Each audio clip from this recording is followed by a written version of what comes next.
Corsair hosted what they called a PC Master Race panel at PAX East 2018. We were on the panel along with Bitwit Kyle, and this is an uncut version of the panel. You can watch it start to finish here. We're also going to do a supercut version with some highlights from some of the questions that Kyle and I tackled, including discussions on GPP and things like that. That'll be coming up later, although all the same answers are included in this full-length video if you prefer this one. Are you excited? Awesome. So my name is Tracy, and I am the community manager at Corsair, and I will be moderating this panel, but these guys all here are the stars of the show, so we will start off just I'll ask them some general questions, and we'll open it up for Q&A for any of you guys to ask questions later on. You might have seen a postcard on your seat when you entered, so everybody who's here is going to get a PCMR birthday pin. Is that cool?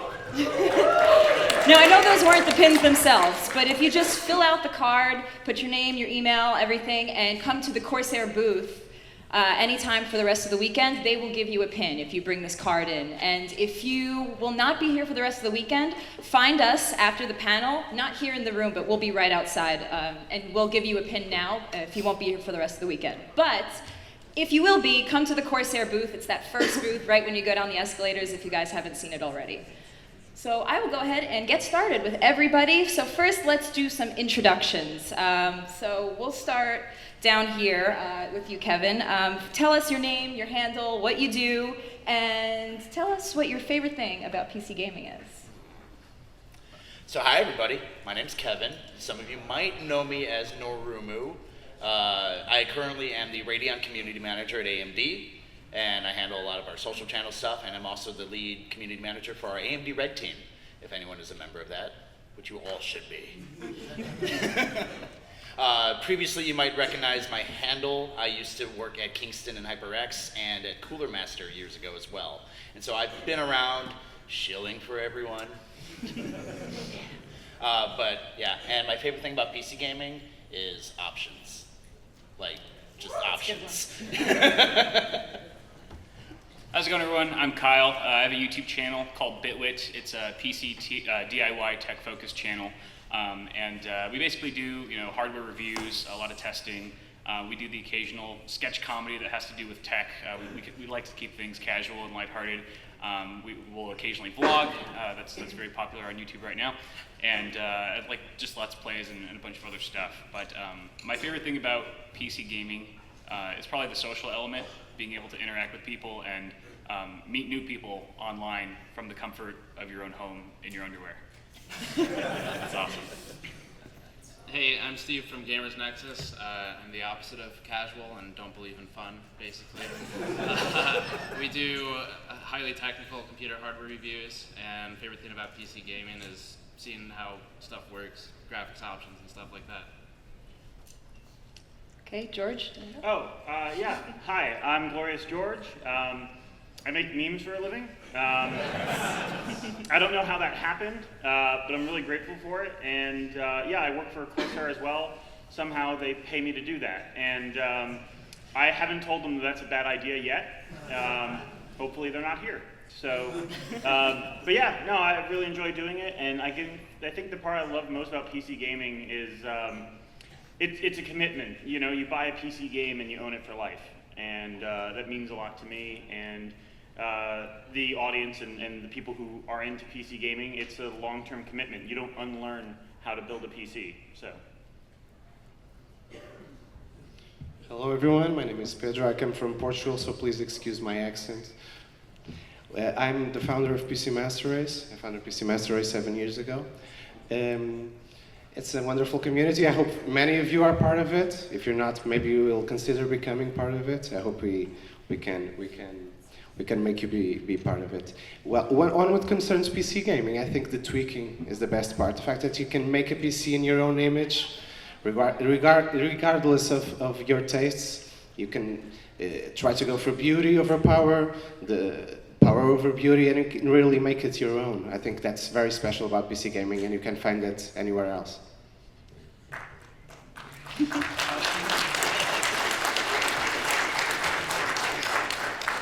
It's a hard act to follow up. I'm Francis. You probably know me as the Apple Freak. I am one of the senior moderators on PCMR. Yeah, I help out with a lot of the behind-the-scenes stuff, a lot of it. But like Pedro, one of the things that I really like about PC gaming is the customizability and I guess the freedom, essentially. I tweak the hell out of everything. I am the person that voids warranties. And to have a platform that lets me do that without incurring, network bans from, say, PlayStation Network, or I guess also network bans from Microsoft. Having the platform to do all that and to really make it our own, that really is special to me. Awesome. So before we dive into the questions here, just to give you guys a little background about PCMR, maybe George or Pedro, you guys can kind of explain. How many of you are PC users or active PC gamers? I would hope everybody in this audience would be. Good. And how many of you are like active community members or follow the subreddit RPCMR? Okay, good. Quite a few of you. So for those of you who may not be as familiar, but you're into PC gaming, you like PC building, and are kind of just curious about this panel, maybe one of you guys could explain a little bit more about it, of what PCMR is, the subreddit. You want me to do it, or? Okay, yeah. You can do it both. Yeah, so PCMR is a community of dedicated PC gamers and enthusiasts, and also people who don't even own a PC but want to get into it. It welcomes everybody, and there are over 1,300,000 subscribers on it currently on Reddit. Reddit, if you haven't been to it, is the 4th most visited website in the United States. And so it's been growing really crazily, and it's a really great community of dedicated fans. But I think Pedro can say more. And by the way, I want to thank him for being here, because no one's ever seen Pedro before in person. And I thought he was Kaiser Soze for a while. And then I met him in person, and if I find out later that he's actually a spy, that's going to make a lot of sense, because it still is like unreal that you're here. So Thank you. yeah. But I think you can explain what the PCMR is to you, I think, a little bit better. Yeah. Well, the PCMR is what you want to make of it. Everyone has their general idea about PC gaming. What we are, and we try to be every day, is a friendly community. We want to be a place where everyone can share anything remotely PC related without any special fears. We like to have a lot of fun, as most of you know, the members of the community know. Friendly banter. We laugh at ourselves as well as we laugh at others sometimes, all in a friendly manner. But I think that's the bottom point of what PCMR is. We are a friendly community. We welcome everyone who wants to learn a bit more about what it is to game, and not only game on PC. Sometimes people forget that PCMR isn't just about gaming. Some people don't really like gaming, but they like the tweaking, the building PCs, the technology, or they just use PCs for their work, for their editing, not for gaming. And that's important too. And I think that's the bottom line of what we are. We were created about 7 years ago. I don't think there was a place at the time quite like us, a place that wasn't exclusively about technology. All places that existed were a bit too tech, not that it's bad, but you miss the part of the fun part of being a PC enthusiast, the memes. We have the meme master here with us. And I think we together, we've changed throughout the years, but we can hopefully continue to grow as we have. I hope you enjoy the community, and if you don't, we were here to listen to what you have to say about it, and perhaps maybe make some changes. Awesome. So my next question is kind of for all of you. What is it that attracted you guys to PC building, PC gaming, or just being part of the PCMR community? What do you like most about it? Morrowind. I built my first PC for Morrowind. I'm a huge fan of the Elder Scrolls series. I was playing it on Xbox. I was a big Halo fan, all that stuff. Growing up, all console gaming. But then, I had a friend who had a half-decent gaming PC who later got me into things like Ultima Online and all that, and my life just sunk. But anyway, he loaded up Morrowind on his machine, and I was astounded by how much better it looked on his rig than it did on Xbox. And so I was like, let's go, let's do this. And so I totally did. And the first thing I remember after getting my rig together, getting the game loaded up, that game opens up, you're like on a boat, you walk into the town and stuff. And I just remember how good the water looked compared to Xbox. And then like 3 weeks ago, I loaded up Morrowind just because I was feeling like it. And I'm like, wow, this water looks awful. But Morrowind. That's a beautiful answer. So I actually first got into PC building and that whole community after I got a job at Newegg. That was my first job out of college. Newegg's kind of like the PC hardware version of Amazon, for those of you who don't know. And within the first couple months of getting a job there, I learned a lot of what I know now about PC hardware from a guy named Paul, who has his own YouTube channel, Paul's Hardware. And he taught me a lot of stuff, and I just started getting really engaged in it to the point where I was like, I want to build my own computer. I want to do it. I'm surrounded by all this hardware now. You've told me all the benefits. I know how to do it. I want to do it. So I remember I bought all my parts and brought them home one day, and I just assembled the whole thing watching Paul's tutorial on YouTube. It's very good still, till this day.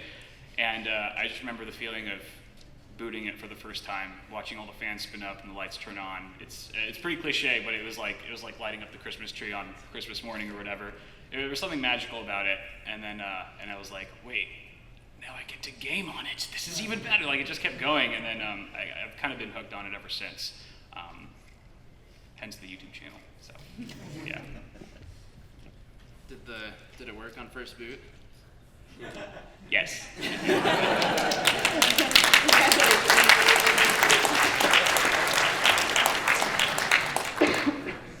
I think probably I'll bridge off your answer.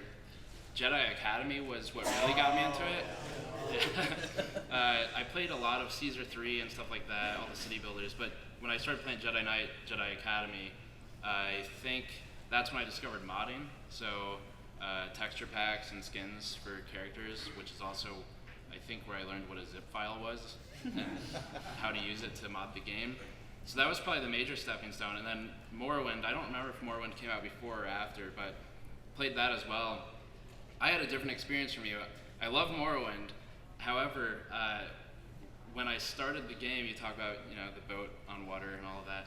None of the water rendered for me. So it may have been beautiful for some of us, but no, that was when I discovered I needed to replace the video card. I think that was my first experience with changing hardware parts specifically to play a game because it just didn't work. So it's one of those, you start in it because out of necessity, I guess in my case, and then find out that actually this is really cool and a lot of fun. Actually, I just wanted to ask real quick, 1v1 on Bespin, no force powers? We're going to do that Jedi Knight later? Yeah. Sound good? Okay, let's do it. Corsair booth.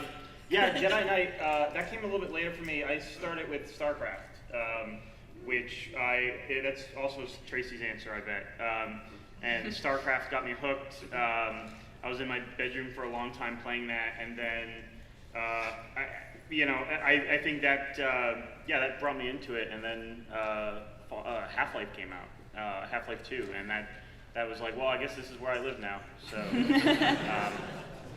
I actually used to be a big Xbox gamer a long time ago. I was big into the Gears of War community, and it got to a point where I realized, man, like it would be nice if I could keep these games.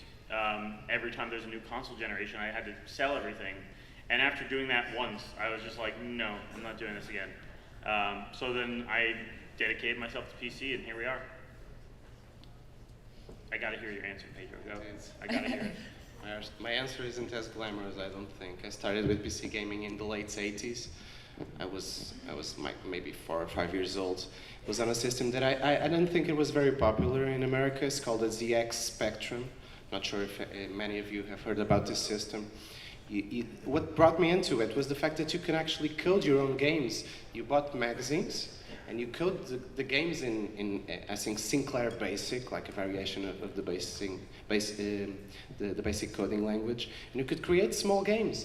And that complexity is something you really couldn't have in any other kind of system. Later on, in the early 90s, on what concerns mainstream gaming, one can argue that there wasn't any very obvious advantages about gaming on PC as compared to consoles, on what concerns mainstream gaming. But the more complex games were exclusive to PC, as they mostly still are today.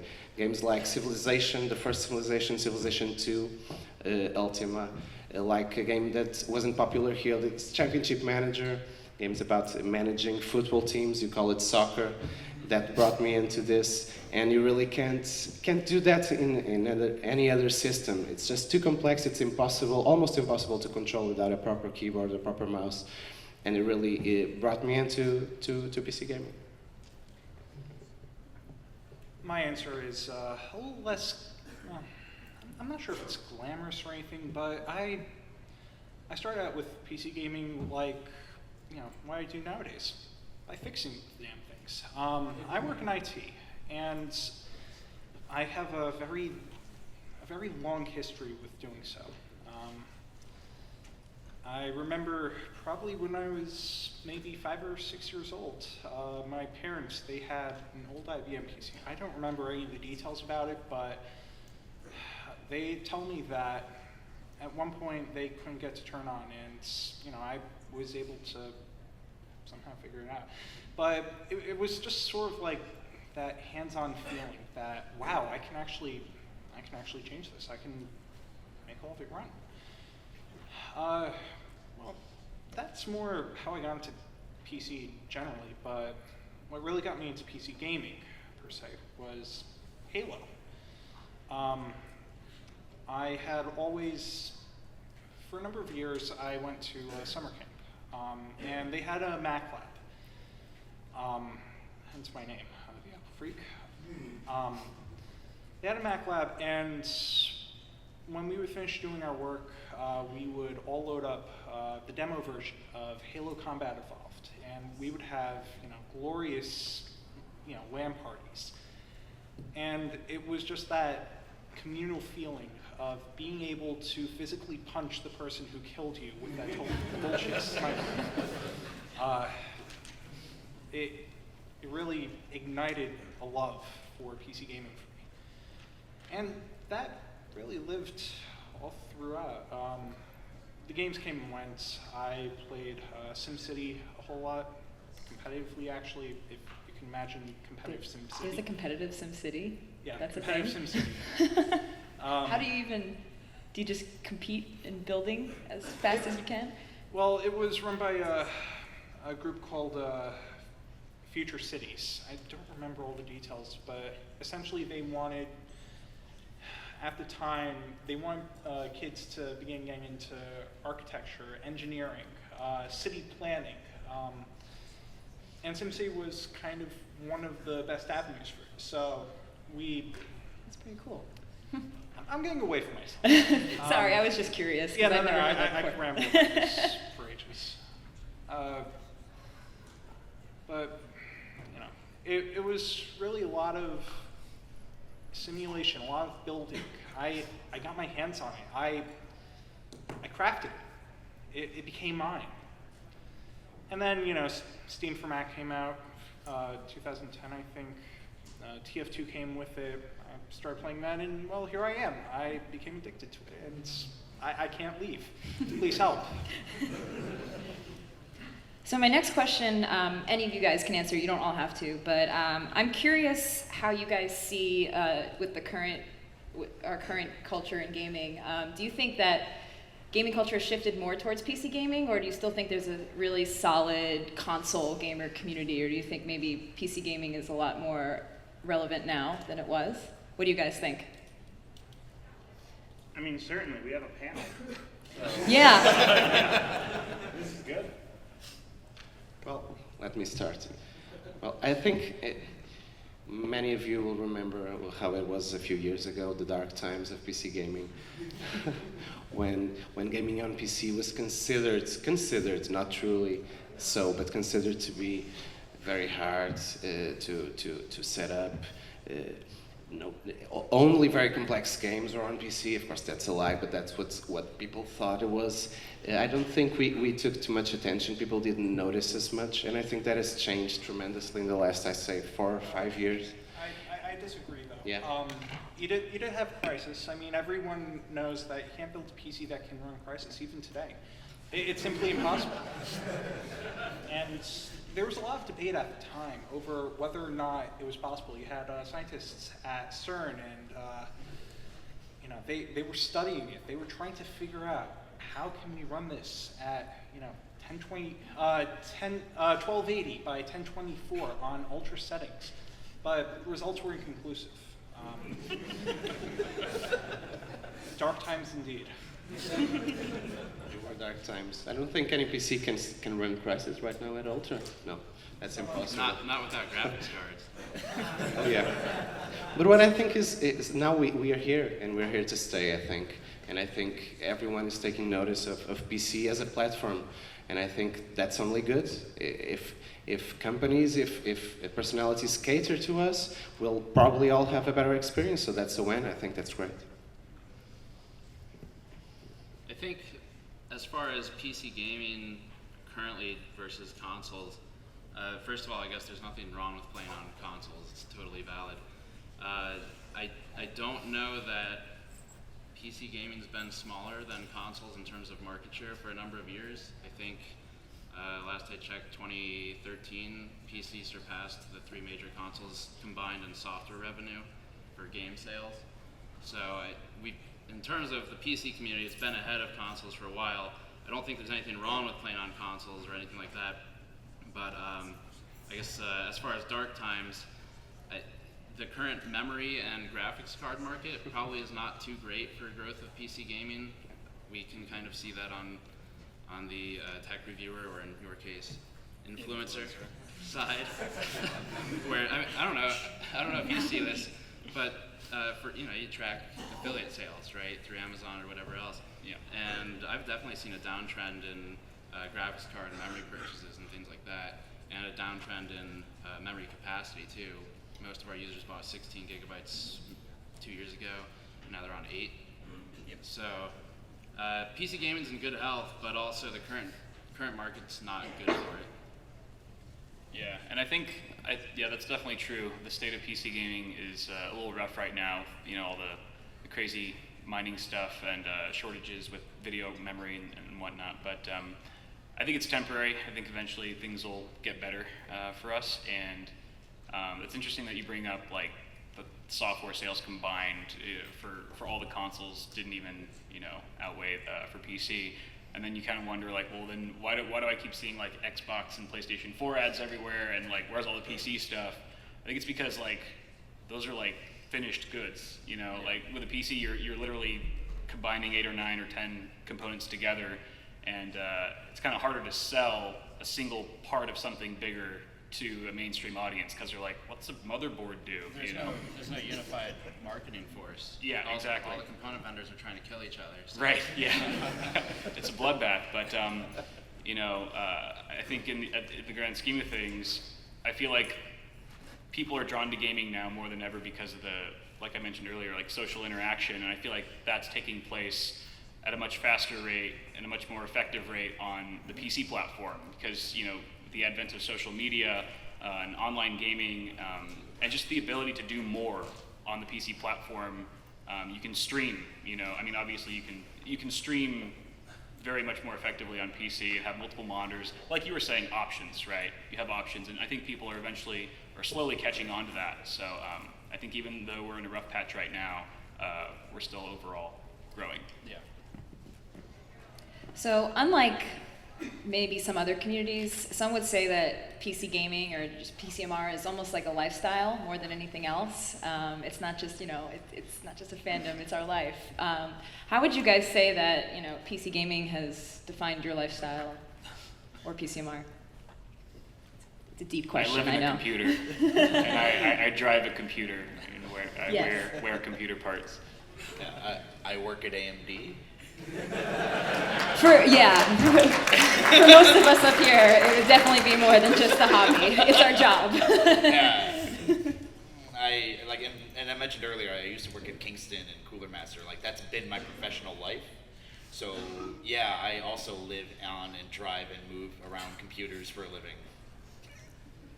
You thought I was joking? I was being serious. Yeah. Same thing. I mean, every hour, every day is something to do with computers. Mostly work related. I like doing it, but also I wouldn't say defines my life or my lifestyle as much as is my life. Makes sense. So what about for you guys? So you guys are all on PCMR all the time. I mean, George is browsing Reddit at work like 90% of the time. Sorry, I don't mean to call you out on this. Now. He's on it right now, no. But how did you guys say like that PCMR has really impacted your life? I think it's the biggest way that, PC gaming itself has directly impacted my life based on, you can tell what my finance when they fluctuate based on when there's Steam sales. That's been unhealthy. That or when there's a new graphics card release, or when Threadripper came out. That was bad. Yeah, I think it's kind of opened my eyes to a larger community, and that's why I spend all my time there. So. Well, on a personal basis, I am here, and this is my first time in this country, and I'm honored to be here. So it's changed my life. It has.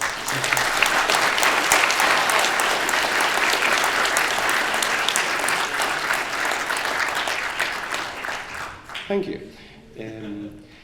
I think, disregarding the personal part, I think when you are a PC, not just gamer, but enthusiast, it says a little bit about other facets of your life, because you're a person who probably doesn't care about losing maybe a few minutes of your time so as to improve everything around you. Like, you like to tweak, you like to make things around you better, and you're not afraid to do so. You like the hassle. It's not a hassle for you. And I think that says a lot about you and your personality. Well, I mean, I also work directly in the technology sector, so my life is sort of dominated by PCs. But as for PCMR, and oh god, I have so many stories to tell. But for another time. PCMR has really been a shaping force on my life. It's opened, well, first, being a mod, it's opened my eyes to a lot of the back and forth in the industry, but that in itself is something that comes with the territory. But where things kind of changed in ways that I didn't expect was the skills that I gained from it. So, as I mentioned, I work in IT, and a lot of the stuff I learned building PCs, experimenting with different configurations, different software, all the hassles, all the tweaking, it directly actually words, what are they? They directly impacted my ability to problem solve, to figure out what's going on. One example would be auto moderator. I am one of the, if you guys have ever interacted with PCMR, you've probably run into auto mod here or there. We have some really complex code on the back end there, and scarily enough, I was actually the person who wrote a good chunk of that. It really is a terrifying thought when you think about it. But the skills I gained from that, mostly, especially regular expressions. Regular expressions, you know the pain. I mean, you should take a look at some of the code that I've written for work. Legitimate stuff that actually makes money and helps people do their jobs. My code is powering that. That's terrifying. Like, please. If PCMR wasn't that big of a part of my life, perhaps the healthcare industry may be a little safer. Please, get me away from it, please. 50 million people would be dead right now if it wasn't for PCMR, okay? So I do have more questions that I want to ask, but we have about 30 minutes left in the panel, so I really want to open it up to questions from you guys. So if anybody in the audience has questions, now is the time. Raise your hand. I don't know. Do we have a mic? Yeah, right in the middle. Oh, so if you want to just come up, should we have a line? What do you guys think? How about we have you line up and ask questions? That would be awesome. And then if there's more time, I'll ask the rest of my questions. If you say first, I will kill you. First.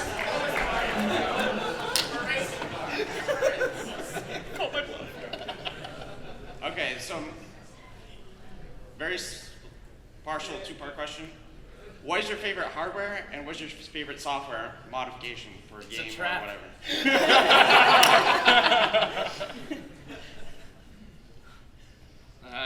Favorite, what was the second part? Favorite? Hardware and favorite software modification. Software modification, hardware modification. Clearly AMD, otherwise I'm going to get it apparently. Hardware modification, I guess the first one I did is probably my favorite. I had an Antec, I think it's called a Super Landboy. It came out in early 2000s and had an acrylic side panel on it. The system was having over temperature issues, so I took a 120 millimeter hole saw and drilled some holes into the acrylic panel. And that's where the thermal testing started. So that's probably my favorite modification on hardware. Favorite modification on software, I guess, would just be all the testing tools we have in-house. We've written a lot of those internally.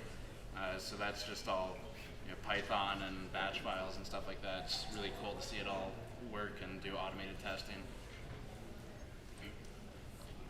It's actually weird. A lot of my favorite stuff that, like software or hardware modifications, I can't talk about because they end up becoming official. So like I did a lot of software work to help. We have an integration with Far Cry now for Corsair hardware.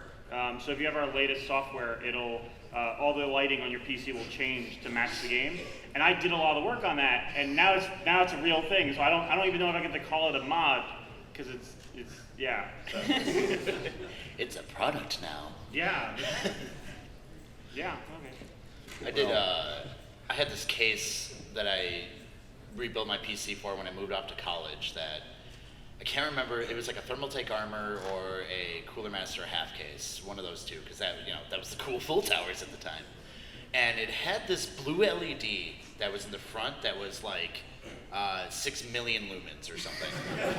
And it aimed directly at my bed at night, and it lit up the room. It was too much, and at the time I was working in an electronics lab in the campus, and I had access to like all of our ordering guides, and so I totally ordered like these purple LEDs, which are really expensive for LEDs, by the way. Like red LEDs are like maybe 3 cents if you're buying them in bulk. Purple are like 7. I know, it's nuts.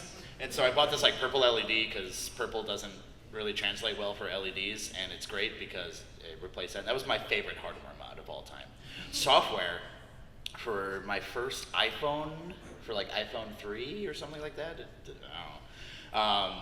I totally jailbroke the thing back when that was a thing that was relevant. And I ripped out all the sounds from the PC version of Final Fantasy VII and modded all the files in the iPhone with Final Fantasy VII noises. Like all the locks, all the chimes, like everything was all Final Fantasy VII, and I made my own like graphical interface for it and stuff too. Whoa. Not quite PC, but I used the PC version of a game, so it was close enough. I'll be pretty quick. My favorite hardware mod isn't too exciting because I'm not huge into modding. I wish I was better at it. But when I put together my first custom water-cooled system known as Hotline, I had to do a lot of spray painting and sort of get used to spray painting and figure out like the best way to do it because I had never really worked with it before. And I remember just going into my garage and hanging up like a string line, basically across like 2 unused dressers and hanging like the thermal armor of my Asus TUF motherboard, X99 motherboard, up there, and I just went to town and spray painted for like the whole day, even though it probably should have taken 5 minutes. So now both of those dressers are half gray, But the system came out awesome, and I was really happy with the results. What's that? Yeah, worth it. Totally worth it. Software mods. Actually, when I was like in middle school or maybe high school, I had an iPod Touch, and I basically photoshopped a custom icon for every single app in game, or every app that I had on there. I think like half the apps were just like different versions of my face. And I remember just people would freak out and be like, is that you? That's weird. But I got a huge kick out of it. Well, let me start. Well, I think I'm not too big on modding like you. So right now I'm trying to RGB everything on my desktop. So that's a project going on. That's my favorite part of my current PC life right now. Software-wise, I think modding games, I think most of us here have done so, or in one way or another, some more than others. I myself, I think Oblivion, not Morrowind, but Oblivion, I modded so hard that I think the Golden Horse armor was the most sober thing of the game. That was pretty nice. In terms of hardware mods, well, the biggest one for me would be the time I tried to mod an Xbox 360 into a gaming PC. I got a Z87 mini ITX motherboard. All the parts. I was researching, airflow and PCIe risers, the smallest power supplies you can imagine. And I learned how to use a Dremel.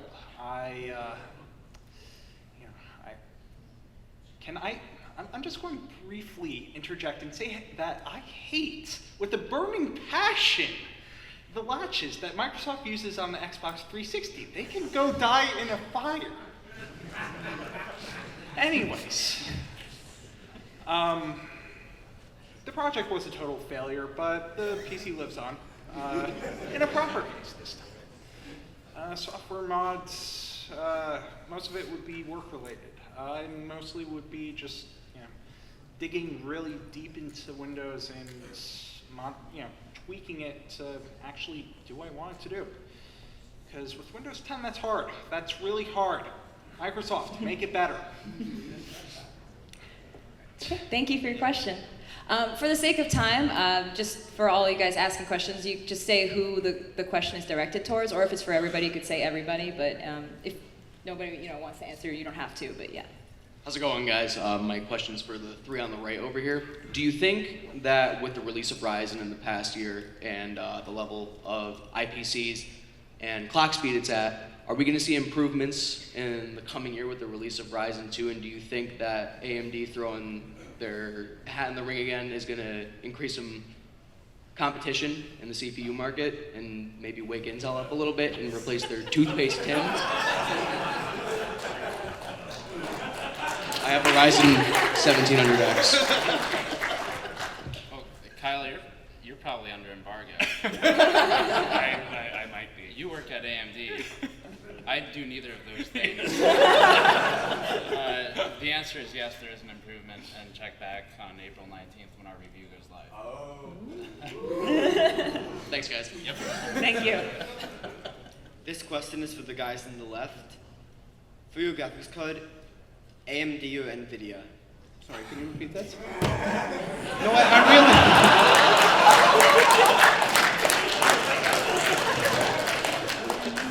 I really didn't hear. AMD or NVIDIA? Oh goodness. Wherever gives you the best bang for the buck at the specific time. I mean, you know what you can spend. You know what you are trying to achieve. And I don't really think it should be a fanboy for any of them or any brand at all. You should buy whatever is best for you at that specific time, which may be different later on, but just choose what's better right now.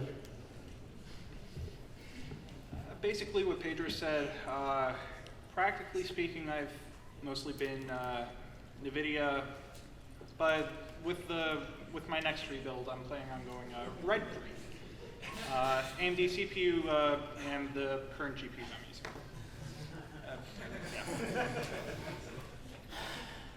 When I was younger and more naive, I would switch back and forth.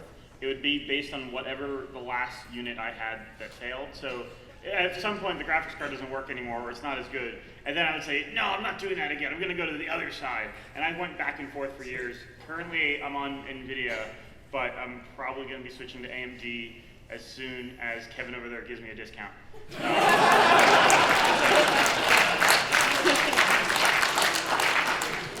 Please? Okay, never mind. Thank you. We'll see. Hi, this is a question for you, Kevin. Last year at PAX, I was the one wearing the AMD hat at the Intel booth. It was on Reddit, and it had like 4,000 upvotes. I never got a check for that. Where is that?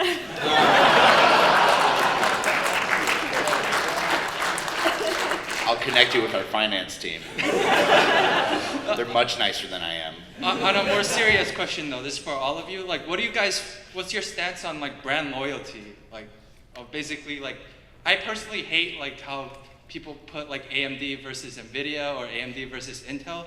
Like, what are your stances on that?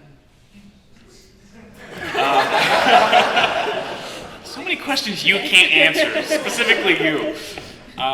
I have nothing wrong with people having a preference. I think it's good to share your preferences with other people because that might inspire them or influence them to make a decision that works for them. But I think it's at the point when you start feeling superior over somebody else's choice. I think that's some of the toxicity that can exist in the community that we typically try to do without.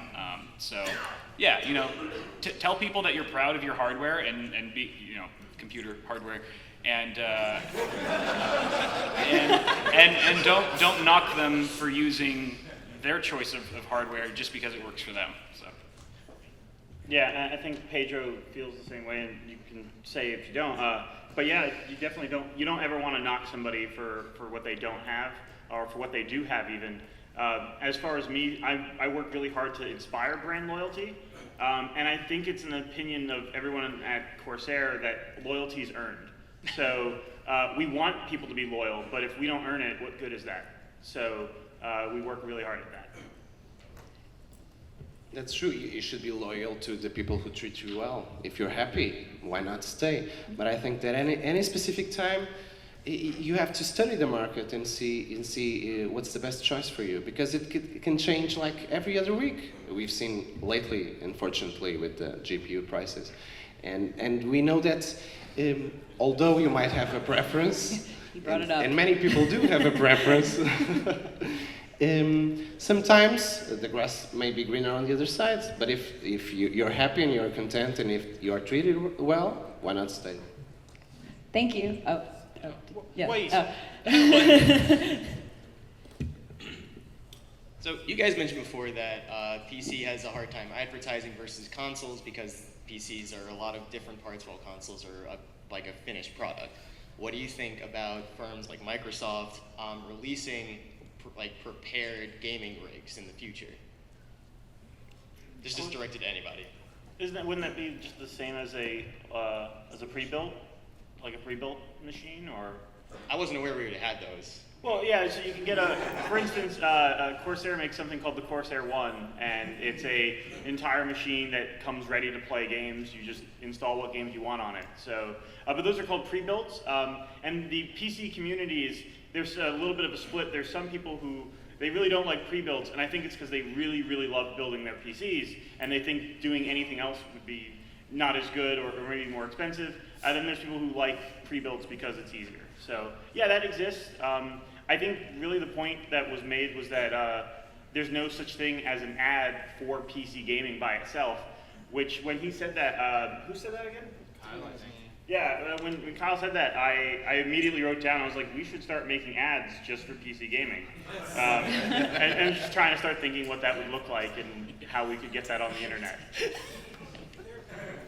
There actually is an example of PC advertising, and Kevin, he probably knows a bit more about it than I do, but around E3, there's the PC gaming show, hosted by AMD. And it's pretty much the closest thing that you get to, say, the Microsoft conference or the Sony conference. Yeah, but it's not really for a specific product per se, but it does focus entirely on PC gaming. They don't take, what's the words? They make sure that you know it's for PC. And, maybe toss out what hardware you might be able to work with, stuff like that. Thank you. Also for you specifically, since you didn't know pre-builts exist, there's like two ends of things. Look at like companies like Dell, HP, etc. All have gaming PC lines, all have these great things. And then the other end, and you can see a lot of these at the AMD booth here at PAX East. But there's also what we call system integrators, and these are guys who, like AMD for example, we provide all of our the stuff that you would buy on a shelf, like our Ryzen processors and the graphics cards and whatnot. They go to these system integrators and they use those parts to build custom gaming PCs basically that you have options to, and you can look at those. So you can basically order a built custom PC like as if you built it yourself. So that option exists. That's it. Thank you. Thank you. Hello, guys. This story. Sorry, just going. I'm so tired right now. Sorry. This question is directly to Steve from Gamers Nexus. By any chance, do you see Luke from Latest Tech Tips? Was he here? You saw him by chance? He is here. Wait, float plane. Yeah. Whatever. Were you able to brag your tiny V overclock? That was very nice. There may be a hashtag RIPLTT2 stream at some point. We spoke with some of the people down on the floor from Watercool and from AlphaCool and anyone who makes things involving the word cool, and they're making sure that there will be a hashtag RIPLTT2. I don't know if they're going to respond to us though, but that doesn't mean I can't just respond twice to my own challenge. Thank you very much. Thanks. This is just a question for George. How well are you able to see through those glasses? They're kind of like Phoenician blinds, so I can just see right through them. I see you perfectly. So, but it's very beneficial when I'm at like busy meetings and I'm kind of getting bored and falling asleep. They can't tell.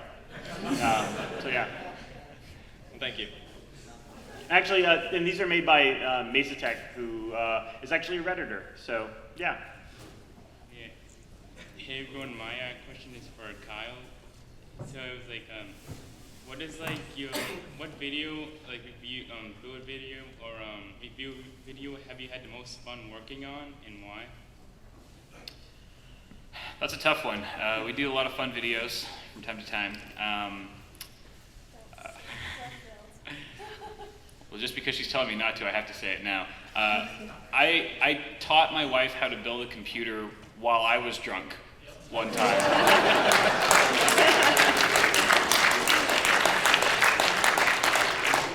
That was as much fun for me as it was miserable for her. And I'll always have fond memories creating that. Partial memories. Well, thank you. Hello? Okay. This question is for Kevin. Hi, by the way. Long time no see. We went to college together. Yes. Last time I saw Kevin, he was doing LAN parties for EGS at RIT. We both went there. Kevin, I have a question for you, though. I had this shower thought at one point, kind of a horrifying realization. I was working on my computer one day, and I was looking at the news articles about, the Steam box and Gabe Newell's attempt with that. And I was thinking to myself, oh my God. Because I've sometimes seen people on PCMR or other places get flack because, oh, you're a Mac user or you're a Linux user. And I thought to myself, oh my God, are we all shills for Microsoft? Because when you think about it, Windows dominates everything. And I'm just thinking to myself, like, are we all just perpetuating the Microsoft monopoly? And then Gabe comes along, and now we're all like, oh, let's switch the Steam box and get another one. Commentary. I think when it comes to PC gaming, I think, at least for those of us who are into it for gaming, we're shills for the games. Right. We're shills for the games we love, and obviously those games are supported on platforms that they, choose to support them on. So a lot of those tend to be Windows or the console platforms, which why there's that contention between there and PC gaming and whatnot. But otherwise, as I think Pedro has talked about, it's all about, what we're into and whatnot. And I mean, like for example, I'm into getting paychecks, so I shill for AMD. Speaking of which, when are you banning Bitcoin miners from buying your products? There's the real question.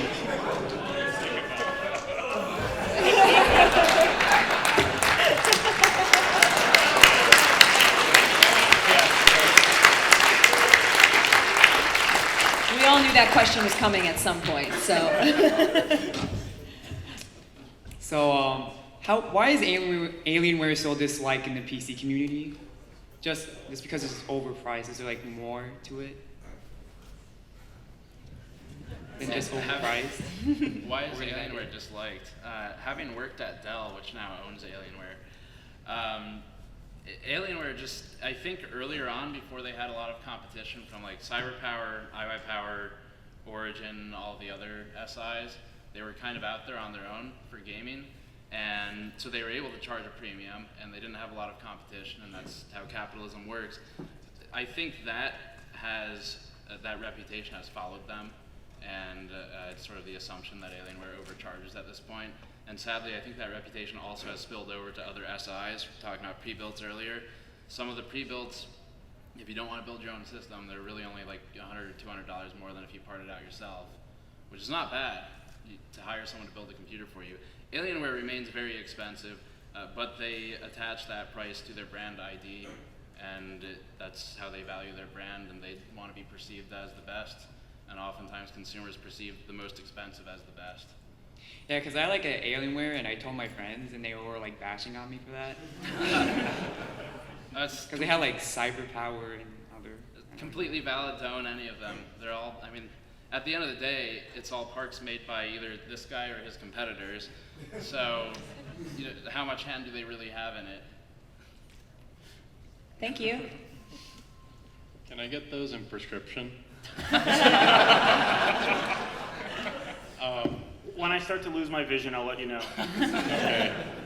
On a serious note, I see a lot of warning signs in terms of stuff getting locked down. I got into PC because you had a lot of freedom. You could overclock, get different components, do what you wanted. You could break stuff. It happened. But things have gotten more controlled. You get voltage limits that you can't really go over in graphics cards. The 1070 Ti, none of them overclocked out of the factory. Private servers for video games have started to disappear. Do you think that's just the way things are going to have to go now, or are these warning signs that we're going to see more things get locked down in the future, or do you think that things will bounce back? I don't know. Steve, you're very technical. Do you have any comments? I think, well, there's one thing we were talking about a while ago. iFixit has a campaign they run about, I think it's right to repair. So just on the physical hardware side, at a government level, which is way above anything we can do here, at a government level there's discussion of locking down, taking things apart and violating warranties and stuff like that. There's some debate whether MSI or any of the other brands can stick a sticker on a box that says warranty void if removed, particularly if you have to remove the thing to do something like replace a battery. So yes, there is a very large concern that things are getting more locked down. For me on a hardware level, because that impacts my audience and my ability to do business. On that side, stay involved and look up right to repair laws and if they apply in your state and what you can do about it, because you do want that right to open your hardware. And then on the software side, Microsoft controls everything, so good luck, I guess. Yeah. Thank you. Thank you very much. So we have about 5 minutes left, so I'd love to get all your questions in, so if we can power through these answers and these questions, and we can get them all in, so. Hello. Awesome glasses, by the way. 2 comments, 1 question. I have a bachelor's degree in IT. I know your pain, I'm sorry. Nice glasses. Which comes to my 3rd question. Does RGB matter? Yes. That's another controversial question. No. I mean, everybody knows, depending on what color you have them set to, it can make your PC go faster or run at cooler temps. The honest answer to that, though, is: does fancy shoes matter? Does makeup or nice clothes or music matter? It's a matter of personal taste and preference. Follow what you like and follow what you love. With all the marketing I've done for RGB, which I'm wearing it to my head and to my toes. You can't see my feet, but I'm wearing RGB shoes. I also have those too. And even though that's the case, that's for me. And I don't think that's necessarily going to be for everybody. That's why we have options. If you don't want RGB, fine, get it and set all the lights to white. That's fine, or whatever it is you want. So yeah, it's all about choice. We still make components without RGB because we know it's not for everybody, and that's fine. That's what, as Pedro said, that's what PC gaming is all about, is that idea of choice, and we want to give as many choices as possible. And when your glasses come in RGB, please tell me, because I want to buy them. Yeah, those are really cool. All right. Thank you.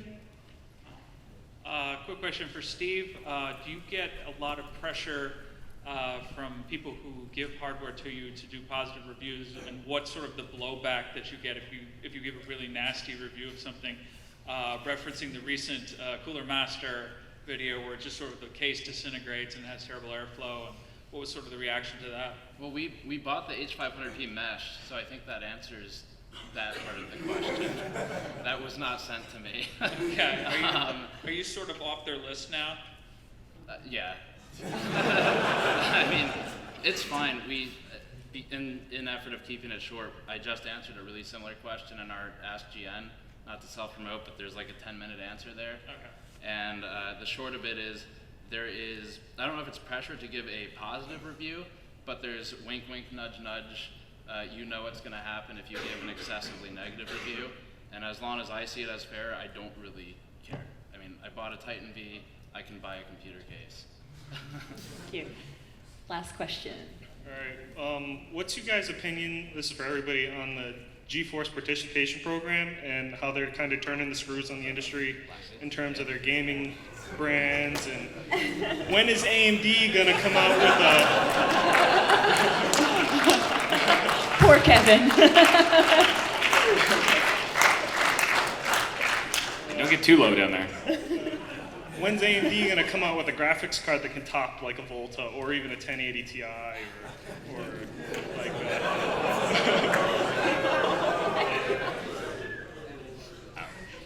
We gave our whole timeline at CES. That's all I can say. Yeah, as far as I know, like, nothing's been 100% confirmed about GPP, but if that were the case, I don't think it would be ideal for the manufacturers as well as the consumer, because, like, branding is important, I think, if you're trying to sell units. People who don't really know computer hardware or who are just getting into it, they're going to go for what they think is the best based on the brand sometimes. If they don't know to look up benchmarks or go to Steve's channel first, they're going to look at the box that says gaming and has like the cool dragon on it, as opposed to the one that looks really plain and simple. It probably doesn't do as much. It won't excite you as much. And if GPP is really all that it's touted to be, then that could really hurt everyone involved, I think, and it just limits your options, and it seems a bit deceiving to me. So I hope it's not true. We're still talking to people about GPP. If this is something that takes a long time to look into. The original story from Kyle from HardOCP, he talked himself about how it took a couple of weeks to get all the answers, and that was dropped on obviously all of us at the same time as you, so it's taking me weeks to get answers as well. And now that the story's out there, it's also difficult to distinguish which answers I'm getting are genuine and which ones have been impacted by either political dealings in the industry or by the original story. Because a lot of the people I talk to, I'll get phrases that are exactly from Kyle's article. At that point, I don't know if they're just trying to act like they know something, or if they actually do and it is exactly in line with what he said. So it gets really tricky to navigate that, and without anything concrete either way from a first party, it's hard for me to break the story further. We're trying to, though. I'd agree with Kyle in that as it's been presented, if the presentation of it is accurate, then there is a problem. And we just need to figure out if it has been presented accurately. Cool, thank you. So this is PCMR's 7th birthday that we were celebrating, and we were in fact supposed to have cake delivered here, but there was a problem with the delivery. I think maybe because of the snow. Oh, it is here. Oh, well, we'll have to just celebrate afterwards. After party. So the cake was in fact alive for this presentation, but thank you guys so much for coming out, and thank you to you guys.